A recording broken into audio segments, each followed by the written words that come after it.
আল্লাহর হাবিব সাল্লাল্লাহু আলাইহি ওয়াসাল্লাম বিভিন্ন সময়ে ঈমানদারদের ঈমানকে সতেজ রাখার জন্য, তাজা রাখার জন্য, চক্রান্ত থেকে হেফাজতের জন্য অনেক উদাহরণ তুলে ধরেছেন। একটা সত্য ঘটনা ইতিহাসে লেখা আছে। দুইজন মানুষ মারা যাওয়ার সময় একজন ঈমানদার মারা যাবে প্রায় সময় কাছাকাছি, আরেকজন বেঈমান মারা যাবে সময় বেশি হাতে নাই। বেঈমান ব্যক্তি মৃত্যুর পূর্বে তার সন্তানকে ডেকে বলল, আমার বাবা, তোমাকে আমি জায়গা জমি টাকা পয়সা আমার অর্জিত সব কিছু তোমাকে দিয়েছি, আমি আর মনে হয় বেশি দিন বাঁচব না। মৃত্যুর আগে আমার মনের একটু চাহিদা, আমি একটু রুই মাছের মাথা খাইতে চাই। মানুষ যখন বেশি বুড়াবুড়ি হয় মাঝে মাঝে কিছু আশার কথা বলে কিনা, কিছু চাওয়া পাওয়া বলে, ডাক্তাররাও বলে বাড়িতে নিয়ে যান, ভালো মন্দ যা খাইতে চাই খাওয়া, মনে হয় বেশি দিন বাঁচবেন। তো বেঈমানে কাফের সন্তানকে বলল, আমি রুই মাছের মাথা খাইতে চাই।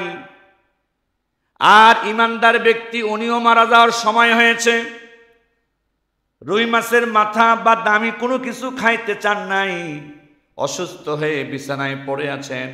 তার ঘরের মধ্যে জয়তুনের তেল আছে, উনি এই জয়তুনের তেলটা একটু খাইতে চাইছেন মৃত্যুর আগে, কিন্তু অসুস্থ হওয়ার কারণে উনি তেলটা নিজ হাত দিয়ে নিবেন এই ক্ষমতা তার দেহের মধ্যে ছিল না।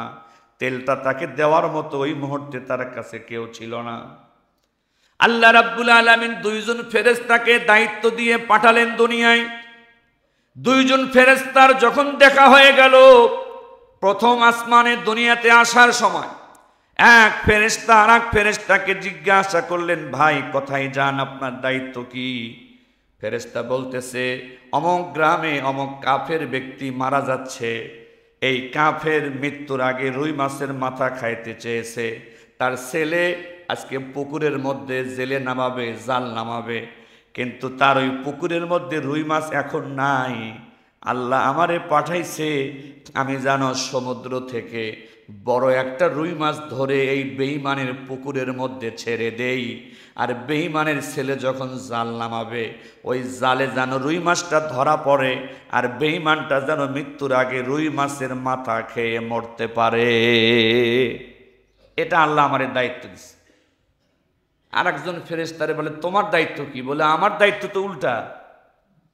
এক ঈমানদার ব্যক্তি মারা যাচ্ছে, হায়াত আর বেশি নাই, তার ঘরের মধ্যে জয়তুনের তেল আছে, অসুস্থ, নিজে নিয়ে খেতে পারতেছে না, দেওয়ার মতো লোকও নাই। আল্লাহ আমারে পাঠাইছে, যা আমার ওই ঈমানদার বান্দা মৃত্যুর আগে জয়তুনের তেল খেয়ে মরতে চাইছে, তার ঘরের মধ্যে তেল আছে, তুই গিয়ে তেল পুরাটাই ফেলে দিয়ায়, ঈমানদার যেন মৃত্যুর আগে ওই তেলটাও খেতে না পারে। ফেরেশতা দুইজন অবাক হয়ে গেলেন, এটা কেমন ফয়সালা হলো? ঈমানদারের জন্য সামান্য জয়তুনের তেল বরাদ্দ নাই, আর বেঈমান কাফের যে কোনোদিন আল্লাহরে মানে নাই, রসুলরে মানে নাই, নামাজ রোজার তো খবর থাকারই কথা না, আর ওই বেঈমানের জন্য আল্লাহ নিজে আসমান থেকে রুই মাছের ফয়সালা করে দিয়েছেন। ভাই, আল্লাহর কথার উপরে তো কথা চলে না। চলো যাই, আগে আমরা আল্লাহর দেওয়ার দায়িত্ব পালন করি, এরপরে আমরা আল্লাহকে জিজ্ঞেস করব, আল্লাহ এই খেলা তুমি খেললা কেন? দুই ফেরেশতা দায়িত্ব পালন করার পর এবার সাহস করে আল্লাহ পাককে তারা জিজ্ঞাসা করেছে, আল্লাহ তোমার কাজের মধ্যে কোনো ভুল নাই, আমাদের কোনো সন্দেহ নাই, তবে আমাদের বুঝতে একটু কষ্ট হচ্ছে, বেঈমানের জন্য রুই মাছের ব্যবস্থা তুমি নিজে করে দিলা, আর ঈমানদার অসুস্থ ব্যক্তি সামান্য জয়তুনের তেল খেয়ে মারা যেতে চেয়েছে, তুমি এই বরাদ্দটাও দিলা না, তার কারণটা কি? আল্লাহ রাব্বুল আলামিন তখন ডেকে বলে, ফেরেশতারে শোন, ওই বেঈমান কাফের হইলেও এই দুনিয়াতে কিছু ভালো কাজ সে করেছিল, গরিব মানুষকে সাহায্য করেছে, অসুস্থ মানুষের চিকিৎসা দিয়েছে। এই বেঈমান এই দুনিয়াতে যত ভালো কাজ করেছে, সে যেহেতু পরকালকে বিশ্বাস করে না, আমি আল্লাহকে বিশ্বাস করে না, ভালো কাজ যেই লোক করুক আমি আল্লাহ সেই ভালো কাজের একটা বদলা দিয়ে থাকি। এই বেঈমানের ভালো কাজের বিনিময়ে আমি দুনিয়াতে তারে সম্পদ বাড়িয়ে দিয়েছি, ক্ষমতা বাড়িয়ে দিয়েছি, সুখ শান্তি বাড়িয়ে দিয়েছি। একে একে এই বেঈমানের যত ভালো কাজ ছিল সব ভালো কাজের বদলা আমি দুনিয়াতে তারে দিয়ে দিছি। আমি আল্লাহ নজর করে দেখি বেঈমান মারা যাবে, তার আমলনামার মধ্যে শুধু গুনার গুনাহ, কিন্তু এখনো একটা ভালো কাজের নেকি বাকি আছে, যেই ভালো কাজের বদলা আমি এই পাপিষ্ঠরে এখনো দেই নাই। তো এই বেঈমান মারা যাওয়ার আগে রুই মাছের মাথা খাইতে চাইছে। আমি আল্লাহ এই বেঈমান রে রুই মাছের মাথা খাওয়াইয়া ওর ওই ভালো কাজের একটা ভালো কাজ যে বাকি আছে এই ভালো কাজের বদলা এই দুনিয়াতেই আমি দিয়ে দিব। লা নাসিবা লাহু ফিল আখিরা, এই বেঈমানের জন্য আখিরাতে কিছুই থাকবে না। ওর এই ভালো কাজের বদলা আমি দুনিয়াতেই দিয়ে দিব। ওই জন্য ওর জন্য রুই মাছের ব্যবস্থা করে দিয়েছি। আর ওই যে ঈমানদার অসুস্থ অবস্থায় বিছানায় পড়ে আছে, আমি আল্লাহর বিরুদ্ধে তার কোনো অভিযোগ নাই, আমার বিরুদ্ধে তার কোনো অবজেকশন নাই, অসুস্থ পড়ে আছে তাও আমার জন্য চোখের পানি ফেলে, আমার জন্য সেজদাটা চালু রেখেছে, কষ্ট করে হলেও শুয়ে হোক বসে হোক নামাজ ছাড়ে নাই, নেক আমল ছাড়ে না, সব সময় আমি আল্লাহর প্রতি রাজি খুশি আছে। তার এই অভাব নিয়ে তার কোনো দুঃখ নাই, আফসোস নাই। আমি আল্লাহ তাকায় দেখি আমার এই ঈমানদার বান্দার আমলনামার মধ্যে খালি নেকি আর নেকি, নেকি আর নেকি, নেকি আর নেকি। ভালো করে তাকায় দেখলাম ঈমানদারের নেকি ভরা আমলনামার মধ্যে একটা গুনার কালো দাগ এখনো বাকি আছে, যেই গুনাহটা তার এখনো মাফ হয় নাই। আমার বান্দা মরণের সময় একটু জয়তুনের তেল খেতে চেয়েছে, আমি আল্লাহ তেলটা খাইতে না দিয়া বান্দার মনে একটু আঘাত দিলাম, দেখি আমার বান্দাই কি করে। তুমি তেল ফেলে দিলা, আমার বান্দা কোনো আফসোস করে নাই, আমার প্রতি অসন্তুষ্ট হয় নাই, তেলটা পড়ে যাওয়ার পরও আমার শুকরিয়া আদায় করেছে। আমি আল্লাহ এত খুশি হয়েছি। এই মুসিবতের মধ্যে তেলটা খাইতে না পেরে সে যে ধৈর্য ধারণ করেছে, এই ধৈর্যের বিনিময়ে তার একটা মাত্র গুনাহ ছিল, ওইটাও আমি আল্লাহ মাফ করে দিয়েছি। না দেন, বাকি পরিশোধের ব্যাপারে তার যদি আচার ব্যবহার ঠিক না থাকে, তাহলে এরকম লোকের সাথে দোকানদার বাকিতে লেনদেন করবে না, তাতে কোনো অসুবিধা নেই। আবার সব মানুষের জন্যই আমি কোনো বাকিতে মাল দেই না, কথা বলা ঠিক না। মানুষ বুঝে ব্যবসা করা উচিত। এই কারণটা বলার পিছনে আয়াত বুঝতে সুবিধা হবে বিধায় বলা হয়েছে। তো আল্লাহ রাব্বুল আলামিন যারা দুনিয়াদার, নগদে বিশ্বাসী, যা কিছু চায় দুনিয়াতে চায়, এটার একটা উদাহরণ আমি দিয়েছিলাম। নবী করিম সাল্লাল্লাহু আলাইহি ওয়াসাল্লামের কাছে একজন ব্যক্তি নিজেকে মুসলমান বলে তার বাড়ির খেজুর গাছের মাথা বাঁকা হয়ে প্রতিবেশী মুসলমানের আঙ্গিনার মধ্যে ঢুকে যায়, আর এই খেজুর দুই একটা পড়ে গেলে প্রতিবেশী গরিব মুসলমানের সন্তানেরা এটা উঠায়া খায়। লোকটা এটার বিচার চেয়েছিল বিশ্বনবীর কাছে, আমিও মুসলমান, আমার প্রতিবেশী গরিব মানুষটাও মুসলমান, আমার গাছের খেজুর যখন পাকার মৌসুমে পড়ে যায় আমার অনুমতি ছাড়া প্রতিবেশীর সন্তানেরা এগুলো খেয়ে ফেলে, আমি তার বিচার চাই। আল্লাহ রসুল সুন্দর করে আপোষের একটা বিচার করেছিলেন। আল্লাহ পাক তোমাকে ধনী বানিয়েছেন, তোমার প্রতিবেশীকে গরিব বানিয়েছেন, আজকে গাছ থেকে পড়ে যাওয়া, তারা পেরে খায় না, চুরি করেও খায় না, পড়ে যাওয়া দুই একটা খেজুর তোমার গরিব মুসলমানের সন্তানেরা খায়, এটার বিচার না চেয়ে তুমি যদি ক্ষমা করে দাও, আল্লাহ পাক জান্নাতের খেজুর খাওয়ায়া তোমাকে বদলা দিবে। আর লোকটার উত্তর ছিল, জান্নাতের খেজুর হলো বাকি খেজুর, আর আমার গাছের খেজুর হলো নগদ খেজুর। জান্নাতের বাকি খেজুরের চাইতে আমার কাছে দুনিয়ার নগদ খেজুরের দাম বেশি।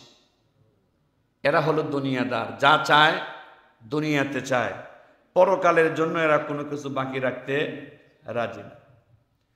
মুসলমান ভাইরে আমার, আল্লাহ রব্বুল আলামিন এই দুই দল মানুষের ব্যাপারে কোরআনে আলোচনা করেছেন, যারা দুনিয়াদার আর যারা দিনদার। দুনিয়াদার ব্যক্তিরা যা কিছু চায় দুনিয়াতে চায়, দুনিয়ার সুখে এরা সুখ পায়, দুনিয়ার শান্তিতে এরা শান্তি পায়। দুনিয়াতে গাড়ি বাড়ি হলে, বেশি টাকা পয়সা হলে এরা খুবই নিজেকে সুখী মনে করে। দুনিয়াতে বড় ক্ষমতা হলে, পাওয়ার হলে, দুনিয়ার সুখ শান্তি পেলেই, ক্ষমতা পেলেই এরাও আনন্দিত হয়, খুশি হয়। যা কিছু চায় দুনিয়াতে চায়। এরা আমি আল্লাহর সাথে বাকিতে কোনো লেনদেন করতে রাজি হয় না। এই সমস্ত দুনিয়াদার ব্যক্তিদের অবস্থা এমন। আল্লাহর হাবিব বলেন, লাউ কানা লিবনি আদম ওয়াদিয়াম মিন যাহাবিন লা আহাব্বা আন ইয়াকুনা লাহু সানিয়ান ওয়া লা ইয়ামলাউ ফাহু ইল্লা তুরাব। এই দুনিয়াদার ব্যক্তিদের অবস্থা এমন, তারা যত কোটি টাকার মালিক হোক না কেন, তাদের হাই হাই খাই খাই শেষ হয় না। 100 কোটি টাকা ব্যাংকে থাকলেও তার ইচ্ছা আরো 100 কোটি টাকার মালিক কেমনে হওয়া যায়। 100 বিঘা জমির মালিক হলেও সব সময় চিন্তা কিভাবে আরো 100 বিঘা জমির মালিক হওয়া যায়। সম্পদ বাড়াতে হবে, জায়গা জমি বাড়াতে হবে, ক্ষমতা পাওয়ার বাড়াতে হবে। তাতে যদি অন্যায় পথে, তাতে যদি জুলুমের পথেও যেতে হয়, তাও তারা করতে রাজি আছে।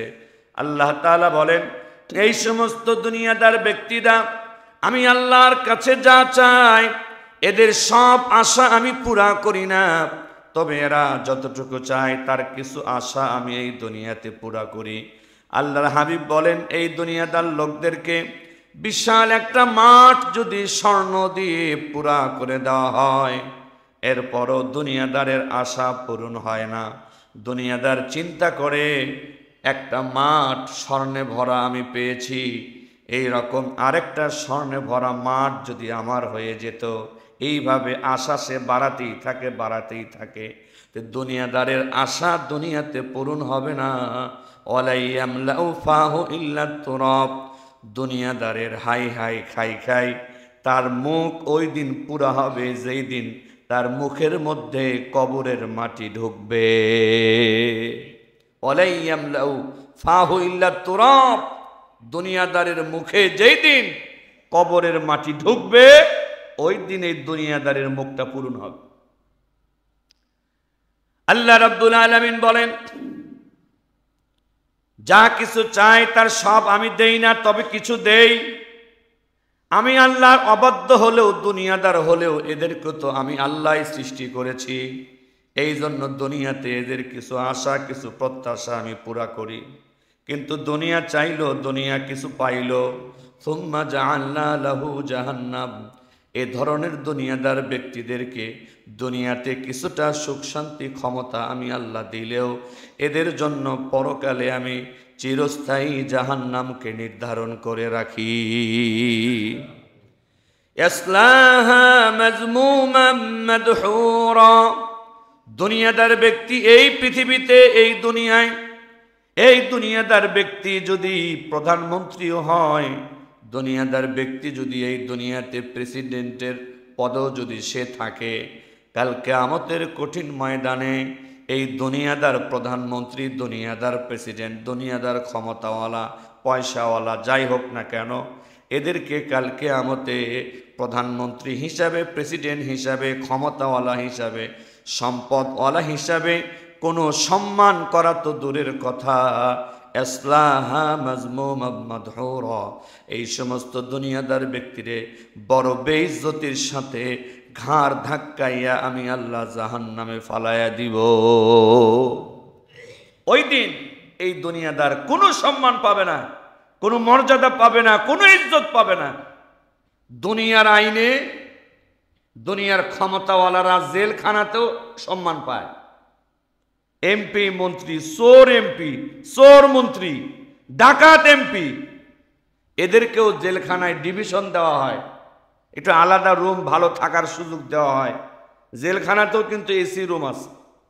যারা চোর, ডাকাত, মানে চোর এমপি, চোর মন্ত্রী, এদেরকে জেলে একটু ভালো থাকার সুযোগ দেওয়া হয়। আর মিথ্যা মামলায় আলেমদের হাতে হাত করি, আলেমদের মাজায় গরুর রশি, আলেমদেরকে জেলখানার মধ্যে ওজুর পানি খাবারটাও ঠিক মতো দেওয়া হয় না। কথা বলেন ঠিক কিনা? আরে চোর এমপি মন্ত্রীরা এখনো দেখেন না আদালতে নিয়ে আসে এই বিগত চোর ডাকাতদেরকে, হাতে কোনো হাত করা নাই, মাজায় কোনো রশি নাই, এক বাটপার গোম চোর, যার গোম চোর হিসেবে বিখ্যাত কামরুল ইসলাম। হ্যাঁ, এই গোম চোর আদালতে এসে এখনো চিল্লি করে এই বাটপার, কারণ হাতে রশি নাই, যে হাতে হ্যান্ডকাপ নাই, মাজায় রশি নাই, ওরা কিছুই মনে করতেছে না। আল্লাহ পাক বলেন এই দুনিয়াদারেরা দুনিয়াতে ক্ষমতায় থেকেও একটা সম্মান পাওয়ার পায়, আবার জেলে গেলেও দুনিয়াতে, দুনিয়ার জেলখানে তো ন্যায় বিচার নাই, এসরেরাও দুনিয়ার জেলখানে গেলেও একটু শান্তি পায়। জেলখানার মধ্যে এরা গাঁজা পায়, জেলখানার মধ্যে এরা মদ পায়, জেলখানার মধ্যে এরা বিড়ি সিগারেট পায়। আল্লাহ পাক বলেন আমার আইনে এইটার কোনো সুযোগ নাই, 2 নাম্বারের কোনো রাস্তা নাই।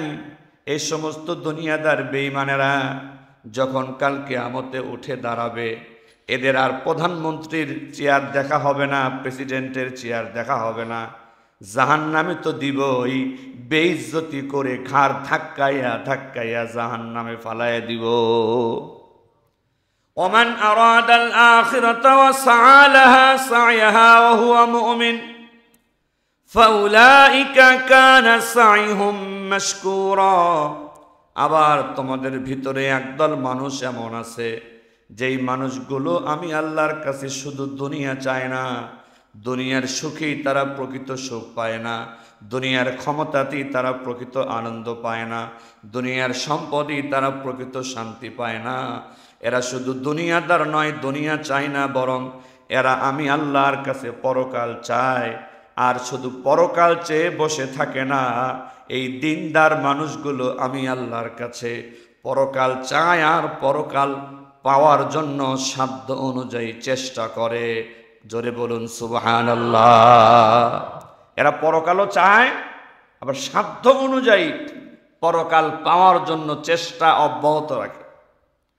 আল্লাহ রাব্বুল আলামিন বলেন যারা আমি আল্লাহর কাছে পরকাল চায় আর এই পরকাল পাওয়ার জন্য চেষ্টা করে, মেহনত করে, যেমন আমি আপনি নামাজ আদায় করি পরকাল পাওয়ার জন্য, এই নামাজে নেকির কথা বলা হয়েছে, সওয়াবের কথা বলা হয়েছে, নামাজের বিনিময়ে পুরস্কারের কথা বলা হয়েছে, কিন্তু আজ পর্যন্ত নামাজের পুরস্কার, নামাজের নেকি এটা সরাসরি সচক্ষে দুনিয়াতে আমরা দেখতে পাই না। তাহলে বলা যায় আমরা আল্লাহ তাআলাকে নামাজ দিচ্ছি, আল্লাহ আমাদেরকে বলেছেন নামাজের বিনিময়ে জান্নাত, নামাজের বিনিময়ে গুনাহ মাফ, নামাজের বিনিময়ে সম্মান বাড়বে। এই নামাজটা যে আমরা আল্লাহকে দিচ্ছি, আর আল্লাহ পাক যে পুরস্কার দিবেন এই পুরস্কারটা হলো বাকি পুরস্কার। নামাজ আমরা নগদে দিচ্ছি, আল্লাহ বদলা দিবেন, এটা বাকি বদলা। আমরা বাকিতে আল্লাহ তাআলাকে রোজা দেই, আমরা বাকিতে আল্লাহ তাআলাকে হজ দেই, আমরা বাকিতে আল্লাহ তাআলাকে যাকাত দেই, আমরা বাকিতে কোরআন তেলাওয়াত আল্লাহর কাছে বাকিতে আমরা দিয়ে দিই। তাহলে একটা লেনদেন হচ্ছে, আল্লাহর সঙ্গে আমাদের একটা ব্যবসা হচ্ছে। আমরা নেক আমল আল্লাহর কাছে বিক্রি করি, আল্লাহর কাছে দিয়ে দিই, আর আল্লাহ পাক এই নেক আমলের বদলা আমাদেরকে দিতে চেয়েছেন, কিন্তু এই বদলাটা দুনিয়াতে নয়, তিনি পরকালে দিতে চেয়েছেন। এখন প্রশ্ন হলো, ওই যে বাকিতে লেনদেন করতে হলে ক্রেতা বিক্রেতা একে অপরকে চিনতে হয়। 2 নাম্বার, যিনি বাকিতে মাল গ্রহণ করেন তাকে ওয়াদা দিতে হয় এই বাকি টাকা আমি সময় মতো পরিশোধ করব। দুনিয়ার ব্যবসার এই 2টা নীতি আল্লাহ রাব্বুল আলামিন এই আয়াতের মধ্যে উল্লেখ করেন। ওমান আরাদাল আখিরাতা ওয়া সাআ লাহা সা'য়াহা ওয়া হুয়া মুমিন ফাউলাইকা কানা সা'য়ুহুম মাশকুরা। আমার বান্দারা, আমার বান্দিরা, টেনশনের কোনো কারণ নাই, দুশ্চিন্তার কোনো কারণ নাই।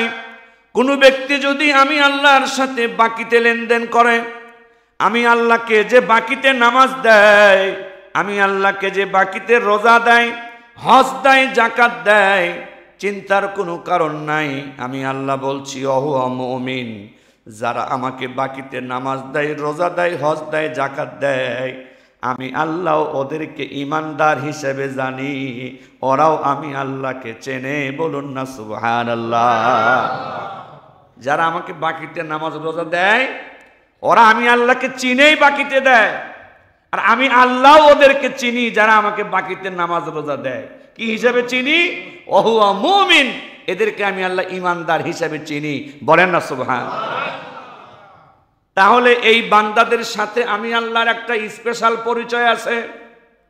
এই পরিচয় হলো ইমানের পরিচয়। ওরাও আমি আল্লাহকে চিনেই বাকিতে নামাজ রোজা দেয়, আমি আল্লাহ ওদেরকে ইমানদার হিসাবে চিনেই ওদের কাছ থেকে বাকিতে নামাজ রোজা গ্রহণ করি। বাকিতে লেনদেনের 2 নম্বর শর্ত হলো, যিনি বাকিতে মাল ক্রয় করেন, বাকিতে এই মাল পরিশোধের অদা করতে হয় দাম। আল্লাহ পাক বলেন, ফাউলাইকা কানা সাইহুম মাশকুরা। আমি আল্লাহকে বাকিতে যারা নামাজ দেয়, রোজা দেয়, হজ দেয়, যাকাত দেয়, আমি আল্লাহ আমার কোরআনে গ্যারান্টি দিলাম, আমি আল্লাহ কাল কিয়ামতের কঠিন ময়দানে নিজ হাতে তোমাদের এই বাকি নেকি আমি দিয়ে দিব। তোমাদের নামাজের যে বাকি নেকি আমার কাছে, এটা আমি নিজ হাতে দিয়ে দিব। রোজার নেকি আমি আল্লাহ নিজ হাতে দিয়ে দিব। তোমাদের যাকাতের নেকি আমি আল্লাহ পরিশোধ করে দিব। তোমাদের হজের নেকি আমি আল্লাহ পরিশোধ করে দিব। ব্যবসার এই 2টা শর্ত আমি আল্লাহ অবশ্যই পালন করব। 1 নাম্বার, যারা বাকিতে নামাজ রোজা দিলা, আমি আল্লাহ ঘোষণা দিলাম তোমরা ইমানদার, আমি তোমাদেরকে চিনি। আর 2 নাম্বার, টেনশনের কোনো কারণ নাই, তোমাদের সমস্ত নেক আমলের বাকি বদলা নিজ হাতে কিয়ামতে আমি পরিশোধ করে দিব।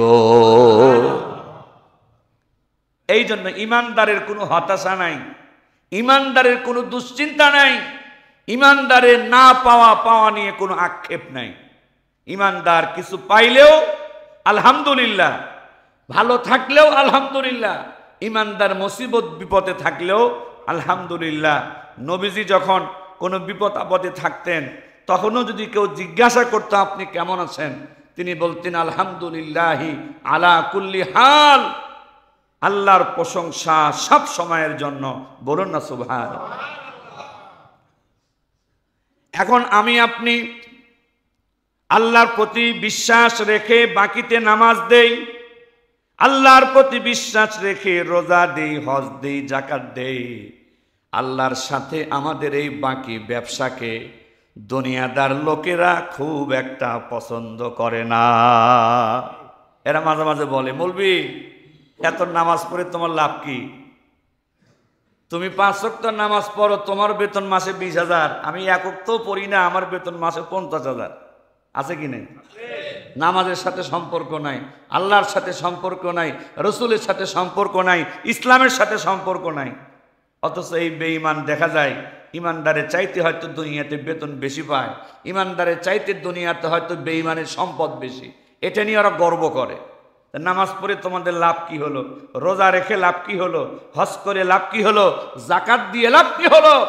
আল্লাহর সাথে বাকিতে লেনদেন করে উপকারটা কি? কি পেয়েছো? আমরা নামাজ পড়ি না, রোজা রাখি না, হজ করি না, যাকাত দেই না, কই তোমাদের চাইতে তো আমরা অনেক ভালো আছি। টিটকারি মারে, দাড়ি রাখলে টিটকারি মারে, টুপি পরলে টিটকারি মারে, রোজা রাখলে টিটকারি মারে। যাদের ঘরে খাবার নাই, রোজা তো তারাই রাখবে, যাদের খাওয়া আছে তারা না খেয়ে থাকবে কেন? বহু রকমের টিটকারি, তুচ্ছ তাচ্ছিল্য। আল্লাহর হাবিব সাল্লাল্লাহু আলাইহি ওয়াসাল্লাম বিভিন্ন সময়ে ইমানদারদের ইমানকে সতেজ রাখার জন্য, তাজা রাখার জন্য, চক্রান্ত থেকে হেফাজতের জন্য অনেক উদাহরণ তুলে ধরেছেন। একটা সত্য ঘটনা ইতিহাসে লেখা আছে। 2 জন মানুষ মারা যাওয়ার সময়, একজন ইমানদার মারা যাবে প্রায় সময় কাছাকাছি, আরেকজন বেঈমান মারা যাবে সময় বেশি হাতে নাই। বেঈমান ব্যক্তি মৃত্যুর পূর্বে তার সন্তানকে ডেকে বলল, আমার বাবা, তোমাকে আমি জায়গা জমি, টাকা পয়সা, আমার অর্জিত সব কিছু তোমাকে দিয়েছি, আমি আর মনে হয় বেশি দিন বাঁচব না। মৃত্যুর আগে আমার মনের একটু চাহিদা আমি একটু রুই মাছের মাথা খাইতে চাই। মানুষ যখন বেশি বুড়াবুড়ি হয় মাঝে মাঝে কিছু আশার কথা বলে কিনা, কিছু চাওয়া পাওয়া বলে, ডাক্তাররাও বলে বাড়িতে নিয়ে যান, ভালো মন্দ যা খাইতে চাই খাওয়ান, মনে হয় বেশি দিন বাঁচবেন। তো বেঈমানে কাফের সন্তানকে বলল আমি রুই মাছের মাথা খাইতে চাই। আর ইমানদার ব্যক্তি উনিও মারা যাওয়ার সময় হয়েছে, রুই মাছের মাথা বা দামি কোনো কিছু খাইতে চান নাই, অসুস্থ হয়ে বিছানায় পড়ে আছেন। তার ঘরের মধ্যে জয়তুনের তেল আছে, উনি এই জয়তুনের তেলটা একটু খাইতে চাইছেন মৃত্যুর আগে, কিন্তু অসুস্থ হওয়ার কারণে উনি তেলটা নিজ হাত দিয়ে নিবেন এই ক্ষমতা তার দেহের মধ্যে ছিল না। তেলটা তাকে দেওয়ার মতো ওই মুহূর্তে তার কাছে কেউ ছিল না। আল্লাহ রাব্বুল আলামিন দুইজন ফেরেশতাকে দায়িত্ব দিয়ে পাঠালেন দুনিয়ায়। দুইজন ফেরেশতার যখন দেখা হয়ে গেল, প্রথম আসমানে দুনিয়াতে আসার সময় এক ফেরেশতা আর এক ফেরেশতাকে জিজ্ঞাসা করলেন, ভাই কোথায় যান, আপনার দায়িত্ব কি? ফেরেশতা বলতেছে, অমুক গ্রামে অমুক কাফের ব্যক্তি মারা যাচ্ছে, এই কাফের মৃত্যুর আগে রুই মাছের মাথা খাইতে চেয়েছে, তার ছেলে আজকে পুকুরের মধ্যে জেলে নামাবে, জাল নামাবে, কিন্তু তার ওই পুকুরের মধ্যে রুই মাছ এখন নাই। আল্লাহ আমারে পাঠাইছে আমি যেন সমুদ্র থেকে বড় একটা রুই মাছ ধরে এই বেঈমানের পুকুরের মধ্যে ছেড়ে দেই, আর বেঈমানের ছেলে যখন জাল নামাবে ওই জালে যেন রুই মাছটা ধরা পড়ে, আর বেঈমানটা যেন মৃত্যুর আগে রুই মাছের মাথা খেয়ে মরতে পারে। এটা আল্লাহ আমারে দায়িত্ব দিচ্ছে। আর একজন ফেরেশতারে বলে, তোমার দায়িত্ব কি? বলে, আমার দায়িত্ব তো উল্টা। এক ইমানদার ব্যক্তি মারা যাচ্ছে, হায়াতার বেশি নাই, তার ঘরের মধ্যে জয়তুনের তেল আছে, অসুস্থ, নিজে নিয়ে খেতে পারতেছে না, দেওয়ার মতো লোকও নাই। আল্লাহ আমারে পাঠাইছে, যা আমার ওই ইমানদার বান্দা মৃত্যুর আগে জয়তুনের তেল খেয়ে মরতে চাইছে, তার ঘরের মধ্যে তেল আছে, তুই গিয়ে তেল পুরাটাই ফেলে দিয়ায়, ইমানদার যেন মৃত্যুর আগে ওই তেলটাও খেতে না পারে। ফেরেশতা দুইজন অবাক হয়ে গেলেন, এটা কেমন ফয়সালা হলো? ইমানদারের জন্য সামান্য জয়তুনের তেল বরাদ্দ নাই, আর বেঈমান কাফের যে কোনোদিন আল্লাহরে মানে নাই, রসুলরে মানে নাই, নামাজ রোজার তো খবর থাকারই কথা না, আর ওই বেঈমানের জন্য আল্লাহ নিজে আসমান থেকে রুই মাছের ফয়সালা করে দিয়েছেন। ভাই, আল্লাহর কথার উপরে তো কথা চলে না। চলো যাই, আগে আমরা আল্লাহর দেওয়ার দায়িত্ব পালন করি, এরপরে আমরা আল্লাহকে জিজ্ঞেস করব, আল্লাহ এই খেলা তুমি খেললা কেন? দুই ফেরেশতা দায়িত্ব পালন করার পর এবার সাহস করে আল্লাহ পাককে তারা জিজ্ঞাসা করেছে, আল্লাহ তোমার কাজের মধ্যে কোনো ভুল নাই, আমাদের কোনো সন্দেহ নাই, তবে আমাদের বুঝতে একটু কষ্ট হচ্ছে, বেঈমানের জন্য রুই মাছের ব্যবস্থা তুমি নিজে করে দিলা, আর ইমানদার অসুস্থ ব্যক্তি সামান্য জয়তুনের তেল খেয়ে মারা যেতে চেয়েছে, তুমি এই বরাদ্দটাও দিলা না, তার কারণটা কি? আল্লাহ রাব্বুল আলামিন তখন ডেকে বলে, ফেরেশতারে শোন, ওই বেঈমান কাফের হইলেও এই দুনিয়াতে কিছু ভালো কাজ সে করেছিল, গরিব মানুষকে সাহায্য করেছে, অসুস্থ মানুষের চিকিৎসা দিয়েছে। এই বেঈমান এই দুনিয়াতে যত ভালো কাজ করেছে, সে যেহেতু পরকালকে বিশ্বাস করে না, আমি আল্লাহকে বিশ্বাস করে না, ভালো কাজ যেই লোক করুক আমি আল্লাহ সেই ভালো কাজের একটা বদলা দিয়ে থাকি। এই বেঈমানের ভালো কাজের বিনিময়ে আমি দুনিয়াতে তারে সম্পদ বাড়িয়ে দিয়েছি, ক্ষমতা বাড়িয়ে দিয়েছি, সুখ শান্তি বাড়িয়ে দিয়েছি। একে একে এই বেঈমানের যত ভালো কাজ ছিল সব ভালো কাজের বদলা আমি দুনিয়াতে তারে দিয়ে দিছি। আমি আল্লাহ নজর করে দেখি বেঈমান মারা যাবে, তার আমলনামার মধ্যে শুধু গুনার গুনাহ, কিন্তু এখনো একটা ভালো কাজের নেকি বাকি আছে, যেই ভালো কাজের বদলা আমি এই পাপিষ্ঠরে এখনো দেই নাই। তো এই বেঈমান মারা যাওয়ার আগে রুই মাছের মাথা খাইতে চাইছে, আমি আল্লাহ এই বেঈমান রে রুই মাছের মাথা খাওয়াইয়া ওর ওই ভালো কাজের একটা ভালো কাজ যে বাকি আছে, এই ভালো কাজের বদলা এই দুনিয়াতেই আমি দিয়ে দিব। লা নাসিবা লাহু ফিল আখিরা, এই বেঈমানের জন্য আখেরাতে কিছুই থাকবে না।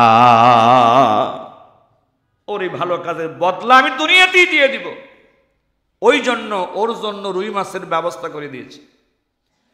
আর ওই যে ইমানদার অসুস্থ অবস্থায় বিছানায় পড়ে আছে, আমি আল্লাহর বিরুদ্ধে তার কোনো অভিযোগ নাই, আমার বিরুদ্ধে তার কোনো অবজেকশন নাই, অসুস্থ পড়ে আছে তাও আমার জন্য চোখের পানি ফেলে, আমার জন্য সেজদাটা চালু রেখেছে, কষ্ট করে হলেও শুয়ে হোক বসে হোক নামাজ ছাড়ে নাই, নেক আমল ছাড়ে না, সব সময় আমি আল্লাহর প্রতি রাজি খুশি আছে।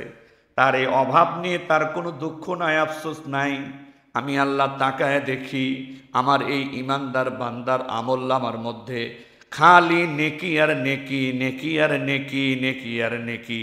ভালো করে তাকায় দেখলাম ইমানদারের নেকি ভরা আমলনামার মধ্যে একটা গুনার কালো দাগ এখনো বাকি আছে, যেই গুনাহটা তার এখনো মাফ হয় নাই।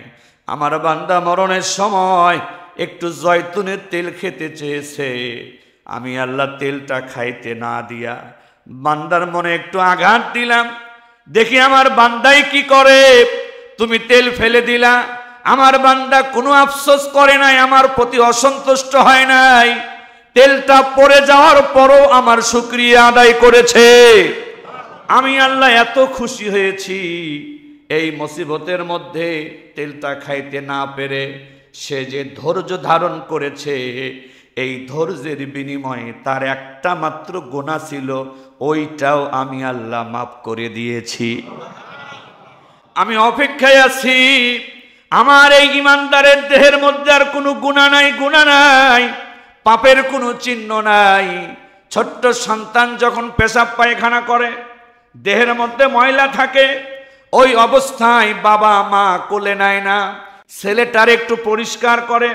এখন ছোট্ট ছেলে তো বোঝে না, তার দেহের মধ্যে পেশাব লেগেছে, পায়খানা লেগেছে। শীতকালে সন্তানকে যখন মা পানি দিয়ে ধৌত করতে যায়, সন্তানটা আরো বেশি কান্না করে। পেশাব পায়খানা করেও তো কান্না করে, আমরা যখন পরিষ্কার করতে যাই আরো বেশি কান্না করে। কিন্তু মা সন্তানের এই কান্না দেখে কিন্তু তার পরিষ্কার করা বাদ দেয় না। আল্লাহ রাব্বুল আলামিনের বক্তব্য হলো, আমার এই ইমানদার বান্দা কষ্টে আছে, মুসিবতে আছে, আশা করেছে জয়তুনের তেল খাবে, আমি আল্লাহ এই আশাটা পূরণ না করে তারে আরেকটা কষ্ট দিলাম। ওই বাচ্চা যেমন পানি পেয়ে কষ্ট পাইলেও পরিষ্কার হয়ে এরপরে তার মার কোলে এসে ঝাঁপ দিয়ে পড়ে, আমার এই ইমানদার বান্দারে আরেকটু কষ্ট দিলাম, গুনার ময়লাটা পরিষ্কার হয়ে এখন আমার রহমতের কোলে সে ঝাঁপ দিয়া পড়বে। আমি আল্লাহ পবিত্র, আমি পবিত্রতাকে পছন্দ করি। আমি তারে পরিষ্কার করে ফেললাম, পবিত্র করে ফেললাম। সামান্য কষ্ট হইলেও তার আমলনামার মধ্যে আমি আল্লাহর কোনো গুনাহ থাকতে দিলাম না। কত টিটকারি আমাদেরকে সহ্য করতে হয়, বিশেষ করে আলেমদেরকে কত তুচ্ছ-তাচ্ছিল্য করা হয়, কত ছোট করে কথা বলা হয়। হুজুরেরা আপনারা সমাজ নিয়ে কি বোঝেন? ইমাম সাহেব রাষ্ট্র নিয়ে আপনি কি বোঝেন? হাফেজ সাহেব এত কথা বলার দরকার নাই, মসজিদ মাদ্রাসা নিয়ে থাকেন। সমাজে আমরা কি করি না করি, রাষ্ট্রে আমরা কি করি না করি, এটা আমাদের নেতাদের ব্যাপার, মাতব্বরদের ব্যাপার। আপনি সিন্নি খায়া বাঁচেন, পরের বিষয় নিয়ে এত কথা বলেন কেন? আপনি তো পরের খিচুড়ি খান। এমন তুচ্ছ তাচ্ছিল্য করে কথা বলা হয়। আপনি তো পরের খিচুড়ি খায়া বাঁচেন, এত কথা কেন? আল্লাহ রাব্বুল আলামিন এই কথাটা কোরআনে উল্লেখ করেছেন, ইন্নাল্লাযীনা আজরামু কানু মিনাল্লাযীনা আমানু ইয়াদহাকুন। বেঈমানেরা, কাফেরেরা যখন ইমানদারদেরকে নিয়ে তুচ্ছ তাচ্ছিল্য করে, এরা ঠাট্টা বিদ্রূপ করে। ওয়াইযা মাররু বিহিম ইয়াতাগামাসুন। পাপিষ্ঠ ব্যক্তিরা যখন খাঁটি ইমানদারদেরকে দেখে, তাদের কাছ দিয়া যখন যায়, ইমানদারদেরকে টিপ্পনি কাটে, ইশারা ইঙ্গিতে তুচ্ছ তাচ্ছিল্য করে। ওয়াইদান কলাবু ইলা আহলিহিম মুনকালাবু ফাকিহিন। পাপিষ্ঠ বেঈমানেরা যখন তাদের আপনজনের সাথে দেখা হয়, বন্ধু বান্ধবদের সাথে দেখা হয়, পাপিষ্ঠ বেঈমানেরা তার বন্ধু বান্ধবদের কাছে ইমানদারদেরকে নিয়ে হাসাহাসি করে, তুচ্ছ তাচ্ছিল্য করে, টিটকারি করে। আল্লাহ নিজেই তো জানে যে কাফেররা ইমানদারদের সাথে এই আচরণ করে। আল্লাহ পাক জবাব দেওয়ার ব্যবস্থা করে রেখেছেন। এই যারা নামাজি লোকদেরকে দেখলে টিটকারি করে, দাড়িওয়ালা লোক দেখলে যারা টিটকারি করে, টুপিওয়ালা লোক দেখলে যারা টিটকারি করে, পরিপূর্ণ পর্দা মেনে চলে, চোখ মুখ ঢেকে চলে, এই কারণে তাদেরকে যারা টিটকারি করে, তুচ্ছ তাচ্ছিল্য করে, এদের প্রত্যেকের দাঁত ভাঙ্গা জবাব দেওয়ার ব্যবস্থা আল্লাহ করে রেখেছেন। বলুন সুবহানাল্লাহ। কেমন জবাব? ছোট্ট একটা উদাহরণ দেই। যারা কৃষক মানুষ ধান আবাদ করে, জমির মধ্যে ধান পাওয়ার জন্য চারা লাগায়, পানি দেয়, সার দেয়, বীজ দেয়, কিন্তু শুধুমাত্র জমির মধ্যে শুধু ধান হয় না, চিটাও হয়।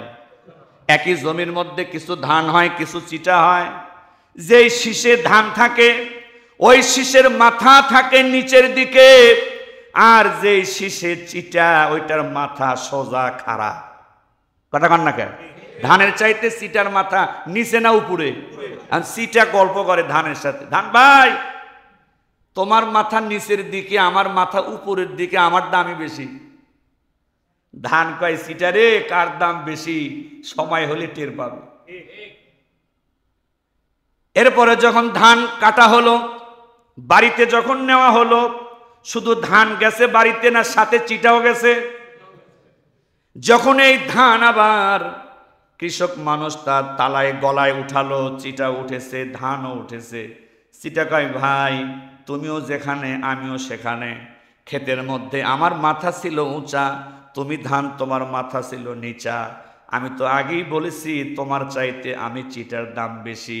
ধান বলে আর একবার ঘটনা ঘটবে, তারপরে তুই টের পাবি কার দাম বেশি। করবেন? বাড়িওয়ালা বলল হ্যাঁ ধান বিক্রি হবে। ধান তিনি গলা থেকে বের করে বাহিরে আনলেন। ব্যাপারী শর্ত দিল, দাম চেয়েছেন তাই দিব, কিন্তু শর্ত হলো ধানটা একটু বাতাস করে উড়াইয়া দিতে হবে। এখন এই শর্ত অনুযায়ী ফ্যান আপনি লাগাচ্ছেন বড় একটা, ধান উড়াচ্ছেন, এখন বাতাসে ধান তো কাছে পড়ে, চিটা খালি দূরে যায়, খালি দূরে যায়। ধান আর চিটা কি বাতাস দেওয়ার পরে একসাথে আছে? আলাদা। এখন চিটা কয় ধান ভাই খবর কি? বলে খবর তো কেবল শুরু হয়েছে, কিছুক্ষণ পর আরো টের পাবি। ধান তো বিক্রি হয়ে গেল সম্মানের সাথে, মূল্য পেল, দাম পেল। আর মালিকে এবার বাড়ির চাকরটাকে ডাক দিয়া বলে শোন, চিটা খোলাটাকে নষ্ট করে রেখেছে, ভালো করে ঝাড়ু দিয়া চিটাটা তোর চাচির কাছে নিয়া চুলার কাছে দিয়া আয়। যখন এই চিটাগুলা নিয়া চুলার কাছে দিয়ে আসা হলো, বাড়িওয়ালার স্ত্রী এই চিটা যখন আগুনের মধ্যে দেয়, চিটা খালি পুটপুট করে, খালি পুটপুট করে, জ্বালা যন্ত্রণা সহ্য করে। ডাক দেয়া কয় ধান ভাই খবর কি? বলে খবর তো এবার চুলার মধ্যে। এখন টের পা, তোর দাম কি আর আমার দাম কি, তোর মূল্য কি আমার মূল্য কি? মাথা উঁচা হলেই দাম বেশি হয় না, বরং যারা যত জ্ঞানী, যারা যত নেক আমলদার, যাদের আখলাক চরিত্র যত ভালো, তারা তত মাথা নিচু করেই চলে। অহংকার তারা দেখায় না, হিংসা তারা দেখায় না, ক্ষমতার দম্ভ তারা দেখায় না, সম্পত্তির গরম তারা দেখায় না।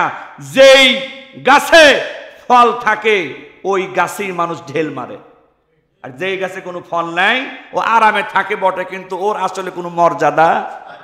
আল্লাহ রাব্বুল আলামিন বলেন আজকে যারা ইমানদারদের নামাজ নিয়ে টিটকারি করে, ইমানদারদের দাড়ি টুপি নিয়ে টিটকারি করে, ইমানদারদের পর্দা পশিদা নিয়ে টিটকারি করে, হাসি গল্প করে, আল্লাহ পাক বলেন শোনো, ফালিয়াউমাল্লাযীনা আমানু মিনাল কুফফারি ইয়াদহাকুন আলাল আরাইকি ইয়ানজুরুন হাল সুবিবাল কুফফারু মা কানু ইয়াফআলুন। দুনিয়াতে নামাজি বেনামাজি এক সমাজেই থাকে, দুনিয়াতে বিনয়ী অহংকারী লোক একই সমাজে থাকে, ধনী গরিব এক জায়গাতেই থাকে।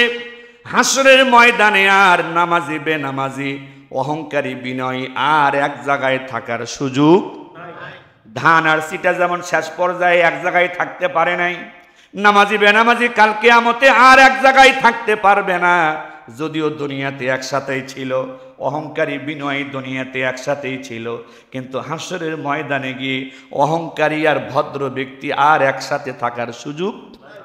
আল্লাহ রাব্বুল আলামিন বিচার সালিশ করার পর ওই চিটার মতো ধরে ধরে পাপিষ্ঠদেরকে বেঈমানদেরকে জাহান্নামের মধ্যে ফালায় দিবেন, আগুনে পুড়তে থাকবে। আর ইমানদার নেক আমলকারী ব্যক্তিদেরকে সম্মানের সাথে আল্লাহ পাক জান্নাত দিবেন। ওই জান্নাতের ভিতরে সুন্দর সুন্দর আসনে ইমানদারেরা বসে থাকবে। আল্লাহ পাক স্বচ্ছ পরিষ্কার একটা গ্লাস লাগায় দিবেন। ইমানদারেরা জান্নাতের সুন্দর চেয়ারে বসে ওই জান্নাতের পরিষ্কার গ্লাসের মধ্যে দিয়া বাম পাশে তাকালে জাহান্নামীদের আর্ত চিৎকার তারা দেখতে থাকবে। ওই সময় আল্লাহ পাক বলবেন, আজকে যেই বেঈমানেরা ইমানদারদেরকে দেখে তুচ্ছ তাচ্ছিল্য করেছো, হাসাহাসি করেছো, ইমানদারের দাড়ি টুপি নিয়ে নামাজ নিয়ে টিটকারি করেছো, হাসরের ময়দানে জান্নাতের চেয়ারে বসে নামাজি ব্যক্তি তখন তোমাকে দেখবে তুমি জাহান্নামে আহ উ করতে আছো। তখন ওই ইমানদার ব্যক্তি জান্নাতে বসে মুস্কি মুস্কি হাসবে, আর তুমি অহংকারী জাহান্নামীকে ডেকে বলবে, ও অহংকারী জাহান্নামী নেতা খবর কি? আল্লাহ পাক এই ব্যবস্থা করে দিবেন। ও নেতা এখন তোমার খবর কি? ও ক্ষমতাওয়ালা এখন তোমার খবর কি? দুনিয়ায় তো বহু জ্বালা যন্ত্রণা দিয়েছো, বহু হাসাহাসি করেছো, টিটকারি করেছো। আল্লাহ বলেন, আমি এই দুনিয়ার এই টিটকারির জবাব জান্নাতে বসিয়ে ইমানদারদেরকে জাহান্নামীদের কষ্ট দেখায়া এই জবাবটা আমি দিয়ে দিব। বলেন না সুবহানাল্লাহ। আল সুবিবাল কুফারু মা কানু ইয়াফআলুন। আর ওই দিন বলবো, ও বেঈমানেরা, পাপিষ্ঠরা, আজকে তো তোর ফলটা তুই পাইলি, বেঈমানের ফলটা কেমন?